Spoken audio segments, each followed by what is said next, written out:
Hi అండి, నమస్తే. Welcome to KS seeds. నేను మీ సౌజన్య. ఈరోజు మన స్పెషల్ ఎండు రొయ్యలతో వంకాయ కర్రీ. రైస్లోకి చాలా బాగుంటుందండి. రొయ్యలతో కర్రీని రకరకాలుగా చేస్తుంటారు. కొంతమంది ఉప్పు, కారం, టమాటా, నూనె వేసి కలిపి పెడుతుంటారు. మరికొంతమంది ఎండు రొయ్యలను నూనెలో వేయించుకొని కర్రీ చేస్తారు. ఏ పద్ధతిలో చేసుకున్నా ఆ కర్రీకి ప్రత్యేకమైన రుచి, వాసన ఉంటుంది. అయితే ఇప్పుడు ఎండు రొయ్యలను నూనెలో వేయించుకొని వంకాయ కర్రీని ఎలా తయారు చేసుకోవాలో చూద్దామా? కావలసిన పదార్థాలు: 1 కప్పు ఎండు రొయ్యలు, 200 గ్రాముల వంకాయలు, 2 తరిగిన పచ్చిమిరపకాయలు, పెద్ద సైజు తరిగిన ఉల్లిపాయ, 1/2 కప్పు నూనె, 1 టీ స్పూన్ కారం, రుచికి సరిపడా ఉప్పు, 1/2 టీ స్పూన్ పసుపు. ముందుగా కడాయిలో 1/2 కప్పు నూనె వేసుకుని వేడి చేసుకోవాలి. నూనె వేడయ్యాక శుభ్రం చేసిన 1 కప్పు ఎండు రొయ్యలను వేసుకొని వేయించుకోవాలి. క్రిస్పీగా లైట్ గోల్డెన్ కలర్కు వచ్చే వరకు వేయించుకోవాలి.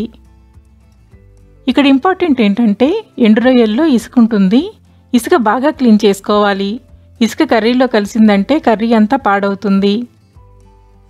నీళ్ళలో 15 మినిట్స్ నానబెట్టుకొని ఇసుకంతా పోయే వరకు 5-6 సార్లు శుభ్రంగా వాష్ చేసుకోవాలి. ఇక్కడ స్మెల్ అయితే అదిరిపోతుందండి. వాసన గుమాయించి వీధి చివరికి వెళ్తుంది. రొయ్యలు వేయించుకునేటప్పుడు కర్రీలో క్రిస్పీగా బాగుంటాయి. లైట్ గోల్డెన్ కలర్కు వచ్చే వరకు వేయించుకుంటే సరిపోతుంది. తర్వాత ఉల్లిపాయలతో కూడా వేగుతాయి.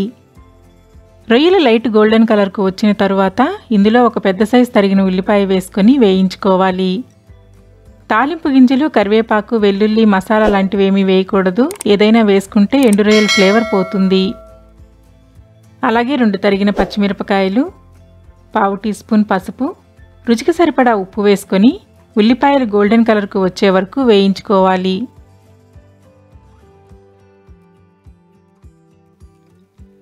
ఎండు రొయ్యల్లో ఉప్పు ఉంటుందండి. నార్మల్గా ఉప్పు వేసుకున్నా కసమవుతుంది. ఫస్ట్ కొద్దిగా వేసుకొని తర్వాత చెక్ చేసుకొని వేసుకోండి. ఉల్లిపాయలు వేగిన తర్వాత 1 టీ స్పూన్ కారాన్ని వేసుకొని అంతా కలిసేలాగా కలుపుకొని కారం అంతా రొయ్యలకు పట్టేలాగా 2 సెకండ్లు ఫ్రై చేసుకోవాలి. 2 సెకండ్లు ఫ్రై చేసుకున్న తర్వాత 1/2 కప్పు వాటర్ పోసుకొని రొయ్యలను ఉడికించాలి. వంకాయ త్వరగా ఉడికిపోతుందండి. రొయ్యలు ఉడకటానికి టైం పడుతుంది.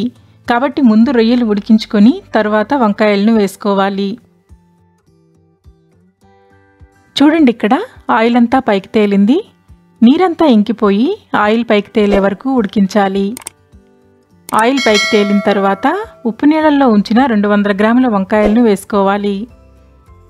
వంకాయలు తరిగినప్పుడు చేదు రాకుండా ఉప్పు నీళ్ళల్లో వేసుకోవాలి. వంకాయ ముక్కలను కర్రీలో కలిసేలాగా కలుపుకొని మూత పెట్టి మెత్తబడే వరకు మగ్గించాలి. ఇలా చేయటం వలన వంకాయలకు ఉప్పు, కారం బాగా పడుతుంది. ముక్కలు మెత్తబడిన తర్వాత ముక్కలు మునిగే వరకు వాటర్ పోసుకొని మూత పెట్టి మీడియం టు లో ఫ్లేమ్లో ఉడికించాలి. గ్రేవీ దగ్గరకు వచ్చే వరకు ఉడికించాలి. చూడండి, ఇక్కడ వంకాయ బాగా కుక్ అయ్యింది. ఆయిల్ కూడా పైన కనపడుతుంది. ఇంతేనండి, సింపుల్గా ప్రత్యేకమైన రుచి, వాసనతో ఎండు రొయ్యల వంకాయ కర్రీ రెడీ అయ్యింది. ఇందులో కొత్తిమీర కూడా వేయకూడదండి. కొత్తిమీర వేసినా కొత్తిమీర ఫ్లేవర్ డామినేట్ చేస్తుంది. వేడి వేడి అన్నంలో సర్వ్ చేస్తే చాలా బాగుంటుంది. మరి ఈ టేస్టీ రెసిపీ నచ్చినట్లయితే ప్లీజ్ లైక్ చేసి సబ్స్క్రైబ్ చేయండి.